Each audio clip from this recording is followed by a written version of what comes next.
Happy Mother's Day sa tanan nga inahan diha. Kami kalipay sa dako ninyong gugma sa inyong pag-atiman kanamong mga anak. Again, sa mga inahan nga nagatan-aw karon og sa tanan nga ginikanan, Happy Mother's Day. Ako personally nagdako ko sa side sa ako nga mama before ang ako ang papa nga nahimo siya nga Kristohanon na ako nagtubo sa kamot sa akong ginikanan. Sa inahan, siya mo'y nagtudlo na ako unsaon pagampo, unsaon pagbasa sa Biblia, unsa ang mga butang nga mao'y makapahimaya sa Ginoo ug unsa mga butang nga dili makapahimaya sa Ginoo. In short, siya mo'y naggiya nako, nagtultol nako unsa ang sakto nga dalan paingon diha sa tiilan sa Ginoo. So sa mga ginikanan nga naa diha sa gawas or sa mga ginikanan nga nagatanaw karon, kami mga anak nagakalipay sa inyohang dako nga gugma ug sa inyo nga pagsakripisyo para sa moa.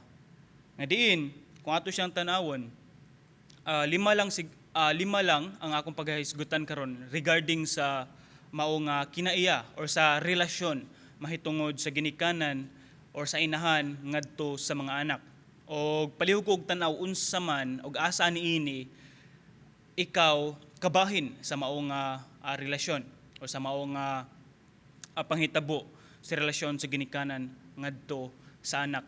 Una, maayo nga ginikanan o maayo nga anak, which is ang ginikanan nga kabalo mo amuma o anak nga kabalo mo respeto, kabalo mo tahod o kabalo mahigugma.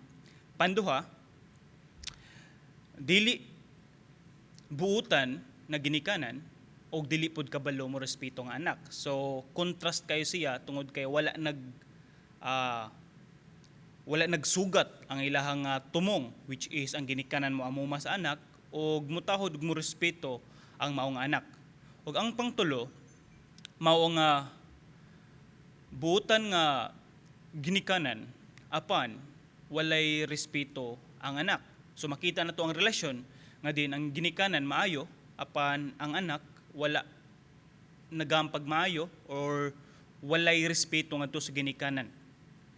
Pangupat, mao ang relasyon nga diin maayo ang anak apan ang ginikanan pod naay problema, which is dili kabalo mo atiman o di ba ka dili maayo na ginikanan, walay sakto nga pagpanton sa mao nga sa mga anak or wala siya tarong nga pag-amuma, pag-atiman or paggiya sa iyang mga anak, which is very opposite tungod kay ang ginikanan untay mo giya sa mao nga mga anak. Ang kinalasan nato paghisgutan karon is naay mga anak nga nagtubo sila sa kamot sa ubang tao, which is dili nila biological mother nga diin pero giisip gihapon nila nga mao na sila ang ilahang ginikanan or mao na ang ilahang inahan. So niadto nga lima ka relasyon, asa man kaadto kabahin? Kadto ba sa ginikanan og anak nga maayo ang relasyon or di ba kahangadto sa ginikanan og anak nga diin dili maayo ang relasyon? Or could be nga diin ngadto sa ginikanan nga maayo, ang anak nga walay respeto, or could be ang anak nga maayo, apan ang ginikanan mao'y naay sayop nga dili kabalo mo amuma, or could be naa ka nagtubo sa ilan nimo nga ginikanan pero dili mao ang tinuod nimo nga ginikanan or inahan biologically.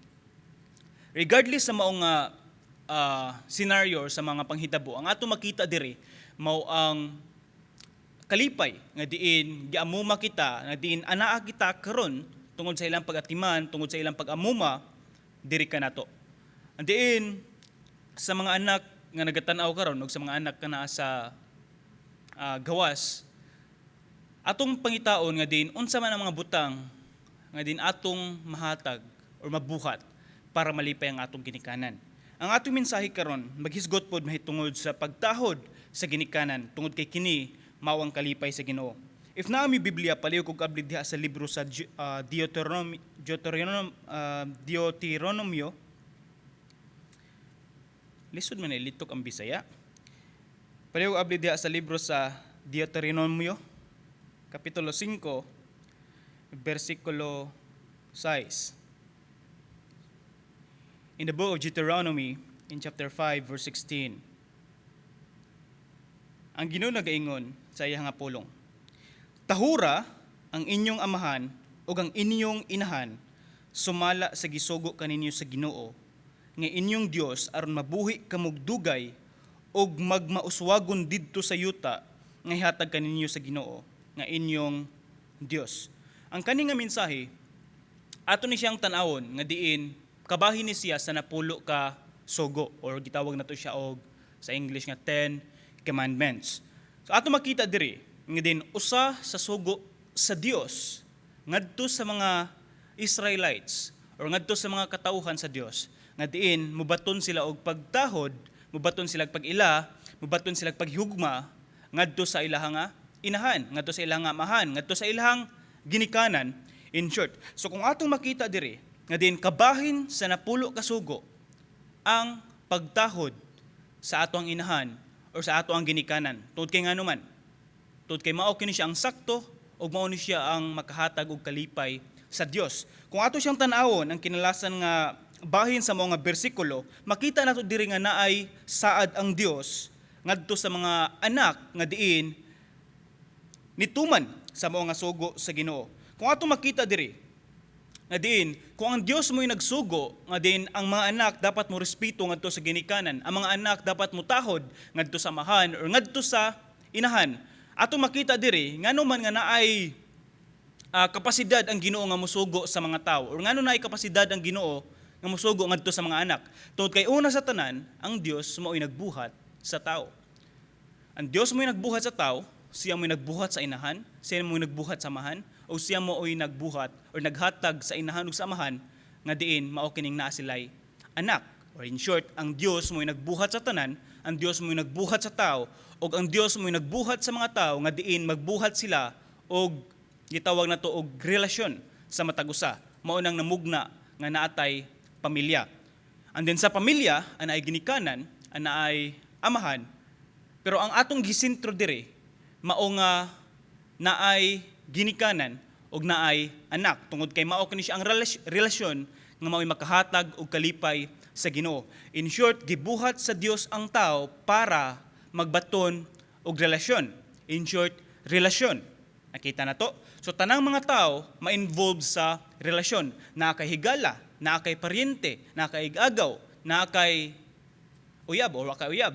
Kung ato makita dire nga naay relasyon nga namugna sa tao. Kung atong tanawon dire, gisulti na ko kaganina nga namugna ang relasyon, and then anaa ang pamilya. Ug mao ni siya ang sugo sa Ginoo nga din kung naay pamilya, anaa ang relasyon, gusto sa Ginoo nga diin i-preserve ang relasyon. Relasyon sa anak ngadto sa ginikanan. Nga diin ang ginikanan ani nga time is in short giatiman nila ang anak og kamong mga anak tungod kay giamuma og giatiman mo pag-ayo sa inyong ginikanan ug sa inyong inahan, mubaton mo og pagtahod, respeto, paghigugma sa inyohang inahan or sa inyohang ginikanan. Apan unsa man ang problema nga atong nakita karon? Ang pinaka-common nga problema nga atong nakita karon sa kalibutan. Daghan sa mga anak nga diin gitarong kang amuma sa ginikanan, apan walay respeto, walay pagtahod sa ginikanan.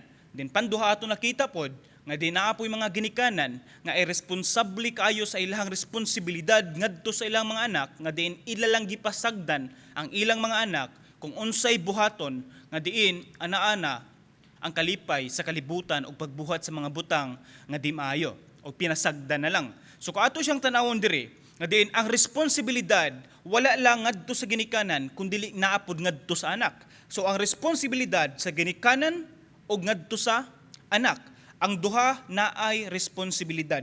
Ug atong pagatan-awon diri kay ngano man kung wala nato namugna ang sakto nga responsibilidad ug sugo sa Dios nga din sugo niya ngadto sa mga tao, ngadto sa ginikanan o ngadto sa hilabi na ngadto sa mga anak, atong makita nga din ang relasyon nga gibuhat sa Dios nga din tumong sa Dios ngano gibuhat niya ang tao. Kung walay sakto nga pagatiman ug walay sakto nga pagdala or pagtuman sa sugo sa Dios, ang relasyon maguba. Kung maguba ang relasyon, ginasulti ko kaganina nga din tungod kay naatay relasyon, naay ginikanan ug naay anak, namugna ang pamilya, ug mao ni siya ang akong igasulti. Kung wala tay pagtuman sa sugo sa Dios, maguba ang relasyon ug maguba ang pamilya. Mao nang daghan kaayo ang atong makita sa gawas, mabantayan sa gawas nga naatay mga broken relationships, and broken marriages. Tungod kay wala nato tarunga pagtuman ang sugo sa Dios. Nga din ang gusto sa Ginoo nga mao ni atong pagabuhaton, pero naatay gustong buhaton nga tan-aw nato mao ni siya sakto, pero dili dihay. Mao nang naghatag kanato or nagdala nato ngadto sa pagguba sa nindot nga relasyon nga mao intention sa Ginoo nga ano gibuhat niya ang tao. So kung ato makita diri, ang Ginoo mo'y nagbuhat sa tao, ang Ginoo mo'y nagbuhat sa pamilya, ang Ginoo mo'y nagbuhat sa relasyon. Nga din ang tao makabaton sa matag usa. Kung ang Dios mo'y nagbuhat niini, it means nga naapoy gusto moguba niining nindot nga binuhat sa Ginoo. Nga din gusto niya gubon og mao ni siya si Satanas. Si Satanas gusto niya gubon ang nindot nga relasyon sa matag usa. Gusto niya gubon ang nindot nga panagpuyo o gusto niya gubon ang pamilya sa matag usa. So taga-adlaw giatak sa daotan ang ginikanan, giatak sa daotan ang anak, giatak sa daotan ang pamilya o giatak sa daotan ang relasyon. Og mao nang kung sakyan nato kung unsa ang atak sa maong daotan, mao nang maguba ang nindot nga plano sa Ginoo og naguba ang intention sa Ginoo nga gibuhat niya ang tao para makabaton og pamilya, makabaton og relasyon, nindot nga relasyon sa matag usa. Atong tanawon diri nga diin niini nga bersikulo, tahura ang inyong amahan ug ang inyong inahan sumala sa gisugo kaninyo sa Ginoo nga inyong Dios. Ato makita diri nga din ana ang sugo sa Dios ngadto sa mga anak ug atong paghisgutan unya mao ang sugo sa Ginoo ngadto sa ginikanan ug unsa man ang mga rason ngano ato mang tahuron ang ginikanan ug unsa man ang saad sa Dios kung ato siyang tumanon ug unsa man kaha ang mahitabo kung dili nato tumanon ang sugo sa Ginoo. Una, sugo sa Dios ngadto sa mga anak. Nga din unsa man giingon diri? Klaro kayo usa sa napulo ka sugo mao ang tahura ang inyong amahan og inahan o tahura ang inyong ginikanan sumala sa gisugo sa Dios diri kanato. Nga din magbaton ta og pagtahod sa ato ang mga ginikanan sa unsa man nga pamaagi. Sa unsa nga pamaagi mapakita nato nga din nitahod ta sa atong ginikanan. Una sa tanan, sa ato ang pagpanulti. Kumusta man ang mga pulong nga nigawa sa ato mga ngabil? Nagpakita ba nga naatay pagtahod sa atong mga ginikanan? Nagpakita ba nga ang Dios malipay sa tanang pulong nga nigawa sa atong mga ngabil o sa atong mga baba? Kabalo pa ba ta mo ingon nga kabalo pa ba ta mo pasalamat sa atong ginikanan? Kabalo pa ba ta mo sulti nga diin nahigugma ta sa atong ginikanan? Kabalo pa ba ta mo ingon nga diin gimingaw ta sa atong ginikanan?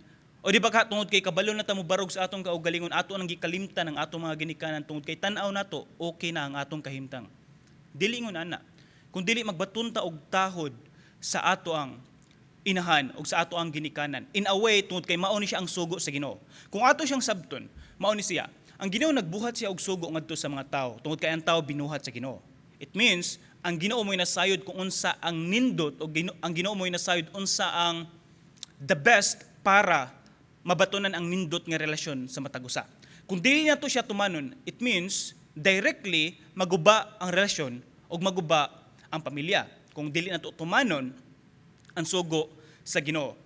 Kung nag-ingon ang Ginoo sa iyang pulong, tahura ang inyong inahan o tahura ang inyong amahan tungod kay mao ni siya ang sugo sa Dios. Kung ang mga anak dili kabalo mutuman sa sugo sa Dios, nagpasabot lang pod nga wala sila respeto sa naghatag sa sugo niini. O kinsa ang naghatag sa sugo, nag-ingon diri ang sugo sa Dios. It means nga kung wala tay pagtahod sa atong ginikanan, directly nagpasabot nga wala pud tay pagtahod o wala pud tay respeto sa Dios nga may naghatag sa mao nga sugo. Tungod kay tan-aw nato okay na ang tanan. Pero nakita nato nga din anaa ang problema. Ang problema diri tungod kay guba kayo ang relasyon o guba kayo ang pamilya kung wala natuman ang mao nga sugo. So again, sa unsa nga paagi makabaton or makabuhata nga diin atong gitahod ang atong ginikanan. Una, again, sa pulong, panduha, sa ato ang binuhatan. Kumusta man ang atong binuhatan? Nagpakita ba nga din ang atong action malipay ang atong ginikanan? Nagpakita ba nga din sa atong mga plano apil ang atong mga ginikanan? Nagpakita ba nga din sa ato ang mga gibuhat malipay ang ginikanan sa ato ang taga-adlaw nga binuhatan? O di ba makahatag og kasakit, makahatag og kaulaw, makahatag og disappointment ngadto sa ato mga ginikanan? Mao na siya nga pinaagi sa sugo sa Dios nga din atong kuptan ug ato ang kunon nga din kabalutan mo respeto sa atong ginikanan nga din sa atong mga binuhatan, mga anak.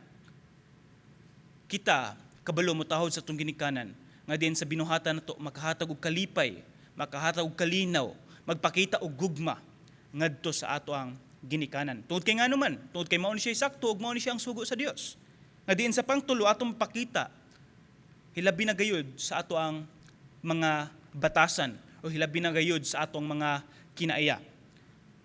Kumusta man ang ato ang batasan? Kabalo pa bata mo ila nga diin mo yung tagtahura ang inyong ginikanan. It means nga diin mas taas ang authority sa ginikanan ug musabmit ta kung unsa ang gusto sa ginikanan kung uyon sa kabuton sa Ginoo. So kung atong makita diri, kung atong i-summarize ang tulo nga mao ang pinaagi sa ato ang pulong, pinaagi sa ato ang action, pinaagi sa ato ang mga batasan o sa mga kinaya. Ato makita diri nga diin mao ni siya, mga anak.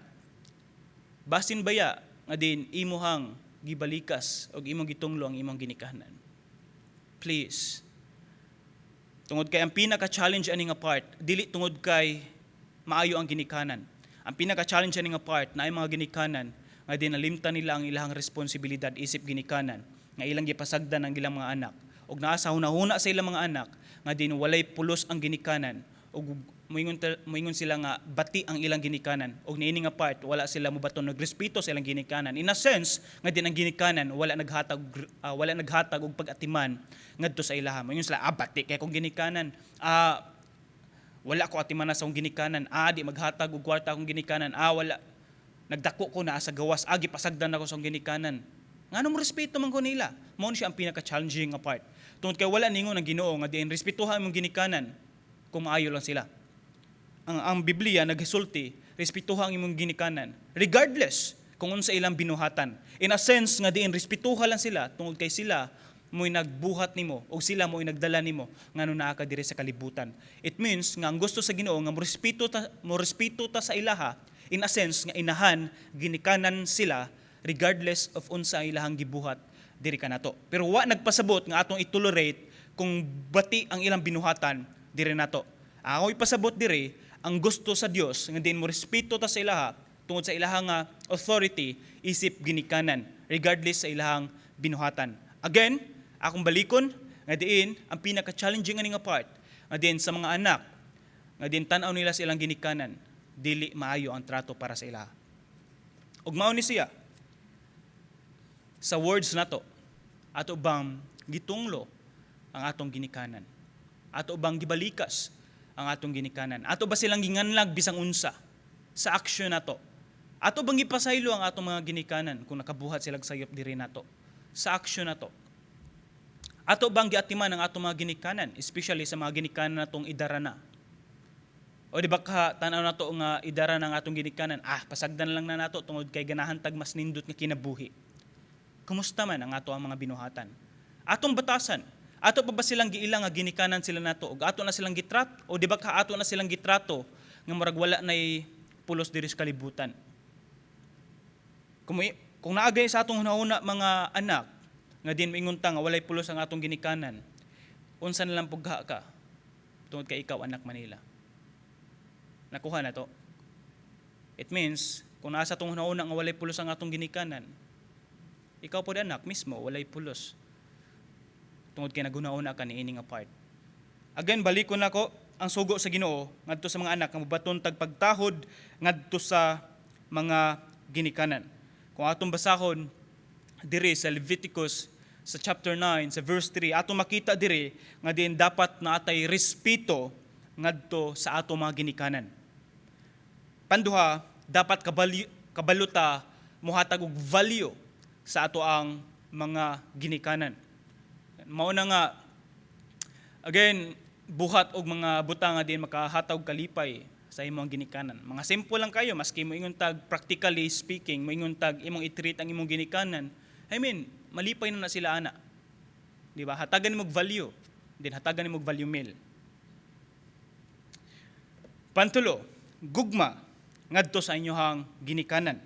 In Proverbs 23 verse 26. Ato makita diri nga diin, mga anak, atong itugyan ang atong kasing-kasing ngadto sa atong ginikanan. It means nga diin ang gugma nato dapat atong ihatag pod ngadto sa atong mga ginikanan.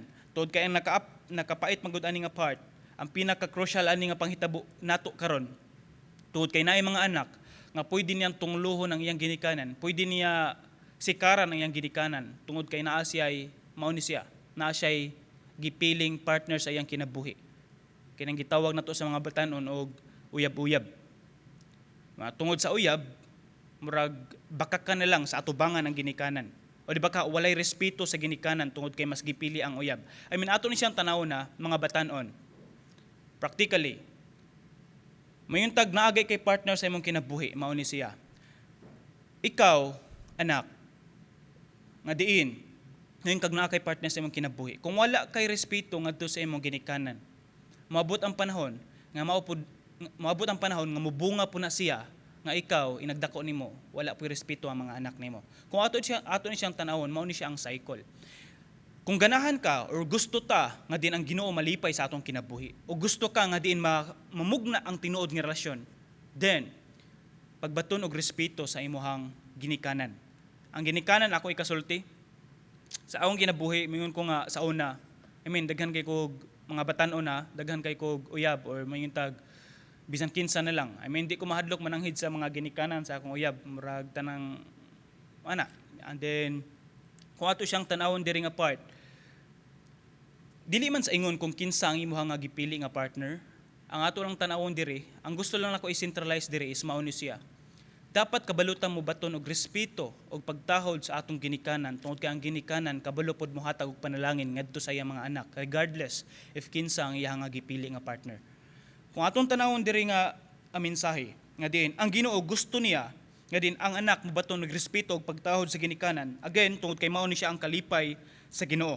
Apan kung ato siyang tan-awon diri, nga diin, again naatay respeto, naatay kabalutan mo hatag value sa atong ginikanan, kabalutan mo hatag paghigugma sa atong ginikanan, and then kinalasan kabalutan mo submit sa authority sa atong ginikanan ug mo submit sa discipline sa ato ang ginikanan. Good discipline sa ato ang ginikanan. Kung ato makita diri, nga diin, niini nga upat nga naay respeto, naay paghatag value, naay paghigugma, then kabalutan mo submit sa ilang authority o kabalutan mo submit mo angkon mo dawat sa ilahang pagdisiplina diri nato. Ang purpose ra jud niini dili tungod kay ganahan sa ginikanan nga itukmod ka ngadto sa bati nga dalan. Ang purpose niini gusto sa Ginoo nga mobaton tag pagtahod og katong upat nga diin respeto, value, gugma og pag-submit sa ginikanan tungod kay gusto ang Dios nga pinaagi sa pagtuman sa sugo sa Dios nga diin ni baton tag pagtahod sa atong ginikanan mahatagan og nindot nga relasyon og kaugmaon ang imong kinabuhi. Mao na ang saad sa Ginoo nga diin mapataas pa og magmauswagon ang imong kinabuhi. Tungod kay kung atong tan-awon diri, unsa man nga pamaagi kung naghisgot ta mahitungod sa pag-honor sa ginikanan, unsa man ang mga pamaagi nga diin dili nato ma-honor or dili nato mahatlagan og pagtahod ang ato mga ginikanan. Una sa tanan, disobedience. Di ta kabalo musugot sa sugo sa atong ginikanan o di ta kabalo mo sugot kung unsa ang gusto sa ginikanan para sa atong kaayuhan isip mga anak. Panduha, natay cursing or pagtunglo. Nga diin, again, gibalik na ko ganina, nga diin, regarding sa ato ang words or mga pulong ngadto sa atong ginikanan. And then, ang kinalasan or ang ikatulo, mo ni siya ang usa sa pinaka dili kayo nga mintag bati kayo nga kinaya sa mga anak nga diin ang mga anak mo dapat sa ginikanan which is practically please lang sayop kay ni siya nga binuhatan.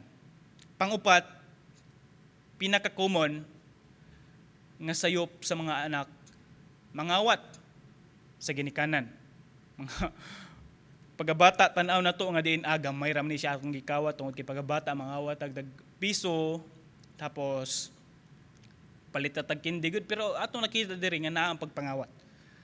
And then sugoon sa ginikanan tapos dili uli ang sukli. I mean unsa man gihapon ni siya, klase gihapon ni siya sa pagpangawat. So atong timan-an diri nga diin ana ang stealing, ana ang pagpangawat gikan sa ginikanan ug dili ni siya maayo nagpasabot nga wala tay respeto sa atong ginikanan o wala tay pagtahod sa atong ginikanan. Kinalahasan is mao ni siya ang usa sa pinaka worst nga din atong gipasagdan na lang ang atong mga ginikanan, especially mga ginikanan natong tigulang na. Tungod kay ngano man, tungod kay kumuyintag idaran na magud ang atong mga ginikanan, tan-aw magud nato murag especially sa mga anak, tan-aw nila nga murag nakahatag kabugaton, dagdag gastos, daghan kay mga naasunahuna ang mga bati nga naa sa mga anak. Pero aton timan-an ang ginikanan nato samtang bata pa ta, wala na sila nagunahuna kung unsa ilang magasto pa or unsa ba. Ang ilaha is naa silang hunahuna nga din mahatagan ta og nindot nga kinabuhi. Tungod kay samtang nag-scroll ko sa one of the article kagabi, nabasa na ko nga din majority sa mga ginikanan kaya nilang mugasto maski nilibo o mointag sanina sapatos sa ilang mga anak pero maglisod sila gasto maski mointag 100 lang nga pugong sa ilang buhok. I mean unsa man siya kinaiya gini siya sa mga ginikanan nga okay ra nila nga murag mogastog dako kayo para silang anak pero sa ilang kaugalingon murag maglisod sila palit og sanina murag dakuan sila magpalit sila sandal or unsa ba. Mao na mga anak ato pong suklian ang paghigugma o pagtahod. I mean paghigugma sa atong ginikanan diri kanato. Mao ni siya ang sugo sa Ginoo ngadto sa mga anak. Ug makita nato nga din ang responsibilidad naapod sa ginikanan ug naapod sa mga anak. Manata ngadto sa mga anak arita sa mga ginikanan especially sa mga inahan. Kung atong tanawon diri, moingon sila nga ang inahan mao ang suga sa panimalay, di ba? Pero mabantayan nato sa gawas, especially diri sa squatter dapit nga side. Nga diin, ang mga inahan naa sa kalsada. I mean, ang giingon, ang inahan mao ang suga sa panimalay, dili mo street lights. Tungod kay naay mga inahan nga nas kalsada, piti ang mga baaba, kaya bisang unsa na ipangsulti sa mga mag-away sa silingan. I mean, we need to be mga ginikanan pod inahan. Be a good example in your words ngadto pod sa mga anak ninyo nga naminaw og nagtan-aw sa inyo ha. Mao nang usahay pod moingon ta nga diin dili kabalo mo respeto ang mga anak or ang anak kabalo mo balikas or mamalikas ngadto sa ilang inahan tungod kay una sa tanan ang pag-atiman or ang authority sa ginikanan unsaon ta man nga naa man poy ginikanan nga diin ilang gibalikas ang ilahang nga mga anak. Ilang gidapatan og maayo, bunog na kayo nang lagom na ang panit sa ilang mga anak. I mean, dili ni siya maong sakto nga pag-atiman o pag-amuma sa maong mga anak. Dili ni siya maong gusto sa Dios nga mahitabo sa ato ang kinabuhi, hilabi na sa mga anak. So ato makita diri nga diin, dili man nato kayang usbon kung unsa ang nangahitabo sa niagi. Pero as of now, pwede nato mausab, hilabi na ang mahitabo. Inagdako na sa mga bata or mayuntag ginikanan. Careful lang siguro kung moingog naa sa imong kamot ang kausaban sa imong bata. I think dili siguro tungod kay naman sa Ginoo ang kausaban. Pero akong ikasulti nga din pinaagi pud sa imuha na kay dako kayong ikabahin or impact sa kinabuhi sa maong bata or sa imong anak. Kung gusto ka nga imong bata na inindot nga batasan, na inindot nga kinabuhi, na inindot nga kinaiya. So atong tanawon diri nga naa ang responsibilidad pud nimo isip ginikanan. So atong tanawon diri unsa may responsibilidad sa ginikanan? Ngani sa Deuteronomy, ngani sa chapter 6, ngani sa verse 5. Atong gimension nga diin apil sa napulo ka sugo nga diin tahuron ang ginikanan. Nga nasa chapter 5, the same book sa Deuteronomy, chapter 5 verse 16 sa mga anak, and then sa chapter 6 verse 5 ngadto sa mga ginikanan unsa may dapat buhaton nila para sa ilang mga anak. Mga ginikanan, higugmaa ang Ginoo nga inyong Dios sa tibuok ninyong kasing-kasing, kalag ug kusog. Again, kung atong tanawon diri, Kani siyang application is do pwede samuat mo yung tanga pwede sa tanan. Pero ako ikasulti diri is apil ang ginikanan nga din ang ginikanan higugma ang Dios sa tibuok niyong kasing-kasing, kalag o gusog. Unsa may ato makita diri? Nga diin kung kabaluta mahigugma sa atong kung kabaluta mahigugma sa atong Dios, mga ginikanan kung kabaluta mahigugma sa Dios, nakita nato nga din ang anak is gasa gikan sa Dios. Isip pagbaton og respeto, isip gikan or gugma nato didto sa Dios, in a way nga atong higugmaon ang binuhat sa Dios. Nga din ang mga ginikanan dapat kabalo mahigugma sa ilahang mga anak. Unsa may dapat nilang buhaton? Instrukan nato sila sa sakto nga pamaagi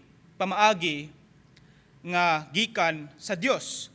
Panduha, disiplinahon nato ang mga anak pinaagi sa pagdisiplina nga gipakita sa Dios. Pangtulo, atong hatagan kung unsa ang gikinahanglan sa mga anak gikan og provision gikan sa Dios. So ato makita diri nga din ang tanan mobalik ta sa Dios, gikan sa disiplina, gikan sa pag-instruct, gikan sa pag-provide, again tanan gikan sa Dios. So atong tanawon diri, mga ginikanan ang tendency magud nasa una sa mga ginikanan or sa mga ginikanan nga moingon nga kaya nilang buhion ang ilang mga anak tungod kay tan-aw nila naa sila'y kaya, naa sila'y kwarta, naa sila'y kapasidad. Pero hawang ang tanan, ang solusyon nga makaya sa ginikanan, ang tan-aw nato mao ni siya nindot nga kinabuhi sa mga anak diri sa kalibutan. Mao na atong gitan-aw diri sa kalibutan. Apan human niini nga kinabuhi kumusta man, unsa man. How about kung wala na ka ginikanan? How about kung wala na ka sa kalibutan imuha na lang anak? Makaingon pa ba ka nga sakto ang binuhatan sa imong mga anak? Makaingon pa ba ka nga di ang imong anak naa sa sakto nga baruganan na ay kahadlok sa Dios kung wala na ka ginikanan? Wala na ka diha para musulti sa imong anak. Mao nang ato ikasulti diri og atong pagatan-awon nga din mga ginikanan, disiplinahon nato ang mga anak sa pamaagi sa Dios. Nga diin mobaton sila og kahadlok, mobaton sila og pagsalig diha sa Dios. Tungod kay ang rason duha ra jud. Una, in Ephesians 6:1 ato makita diri nga diin mga anak tahura ang inyong ginikanan. Tungod kay ngano man mao ni siya sakto. Panduha, mao ni siya makalipay sa Dios. Simple ra. Mao ni siya sakto, mao ni siya makahatag sa Dios. Pwede pa ba nato dagdagan? Yes, pwede nato dagdagan. Pantulo, unsa may naa diri? Na ang saad sa Ginoo. Unsa may saad sa Ginoo? Ang iyang pulong nag-ingon. Aron mabuhi kamog dugay og magmauswagon didto sa yuta nga ihatag kaninyo sa Ginoo nga inyong Dios, or kamo mga anak mabuhi og dugay. So unsa may pasabot ato niini? Kung kabalo mo respeto sa atong ginikanan, nagpasabot ba nga taas atong kinabuhi or mayuntag maabot ta og 90 anyos or 100 years tungod kay kabalo mo respeto sa ginikanan? So pastor, ngano na may mga anak nga diin kabalo mahigugma sa ginikanan, kabalo mo atiman sa ginikanan, kabalo mo respeto mo tahod sa ginikanan, pero ngano namatay man og sayo? Ako ipasabot dire. Kung atong tanawon, ang atong bersikulo gikuha nato gikan sa Deuteronomy sa chapter 5, which is mao ni siya ang napulo ka sugo. Kung taatong tanawon ang panghitabo nila sa una, gamayng sayop is patay ang bayad. It means nga ang bayad sa maong sala kamatayon. It means kung magkacommit og adultery, patay. Kung ang ginikanan walay tarong nga pag-amuma or mayuntag gipasagdan ng anak tapos naa siya ngadto ang iyang kalipay wala na sa pagatiman sa anak na nasa ngadto sa uban nga relasyon, patay ang bayad. So ato makita diri, gamayng sayop is patay. Kung ang anak walay sakto nga pag-amuma sa ginikanan, mudako siya nga walay pagtahod respeto sa Dios. It means wala siya kahadlok sa pagbuhat og daotan. So kung ibuhat siya og daotan, laktod pagasulti is mamatay gid siya. Kung atong tanawon diri, ang gusto sa Ginoo mahitabo sa kinabuhi sa tao, mao kuno siya. Ang anak kung kabalo ka mo tahod sa ginikanan, mo respeto sa ginikanan, ang ipasabot niya, magmauswago nimong kinabuhi is naa kay kalinaw, naa kay kalipay sa imong kinabuhi, maski unsa pa na siya kasimple sa imong kinabuhi, naa ba kay mo ing kagdato ka ba kaayo or normal lang nga pagkinabuhi. Apan naa kay kalipay, naa kay kalinaw, tuod kay gituman nimo ang sugo sa Ginoo. Ug mao ni siya ang gusto sa Dios nga mahitabo sa kinabuhi sa tao. So ato makita diri, to summarize the message, mao ni siya. Ang Ginoo naghataw og sugo sa mga tao, ang Ginoo mo'y nagbuhat sa tao. Gusto sa Ginoo nga din, ikaw anak, mubaton ka og respeto sa ginikanan. Tungod kay mao ni siya sakto ug mao ni siya makalipay sa Ginoo. Kung atong tan-awon dire, para naatay nindot nga relasyon sa matag usa. Relasyon sa ginikanan ngadto sa anak, anak ngadto sa ginikanan, or inahan ngadto sa anak, anak ngadto sa ginikanan. Balikon ako, mao ni siya ang sakto ug mao ni siya ang kalipay sa Ginoo. Hinaot sa matag usa sa mga anak nga diin atong sugdan kung naa man tay kapakyasan sa una nga diin wala ta ni baton og respeto pagtawag sa atong ginikanan, pwede nato sugdan karon. Nga diin magbaton ta og respeto sa atong ginikanan, sa atong mga pinulungan kung naa man tay nasayop nga diin nakasulti ta og sakit sa atong ginikanan, again bawia.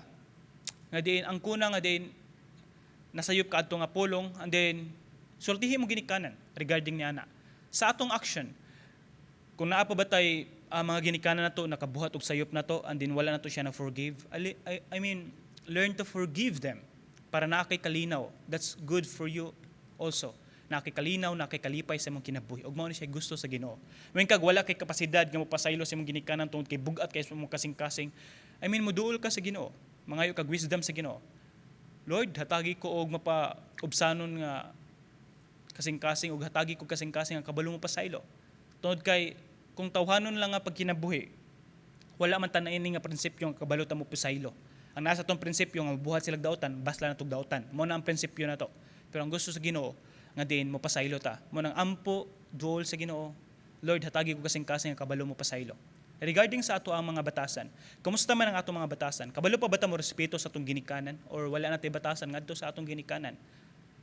Again, this message is a tribute. And then nalipay ta nga mao ni siya ang mensahe sa Ginoo, and then mao ni siya ang kalipay pod nga pinaagi sa mensahe sa Ginoo, atong hatagan pod og tribute ang ato ang mga inahan sa ato ang kinabuhi.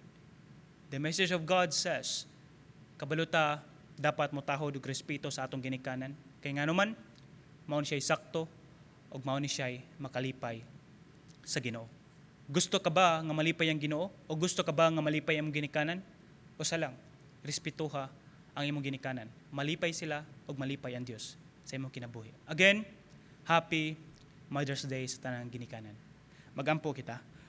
O Dios, nini nga panahon kami Ginoo nagapasalamat sa imong mensahe nga among nadungog karon. Salamat Ginoo nga diin ikaw nagasulti nga diin kani sugo sa ngadto sa mga anak, nga diin ang mga anak kabalo mo respeto sa ilahang nga ginikanan.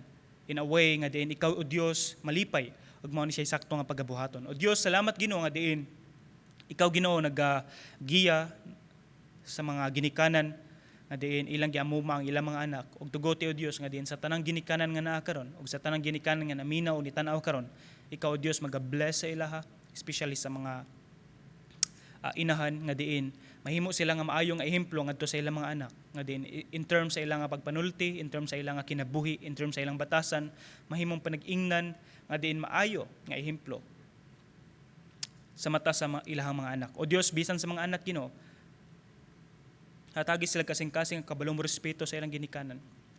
O Dios, salamat sa imong mensahe karon. O ikaw o Dios may mahimaya hangtod sa kahangturan sa kinalasan sa mong kinabuhi. Dalaygon ka sa walay katapusan sa pangalan ni Jesus. Amen. Ug amen.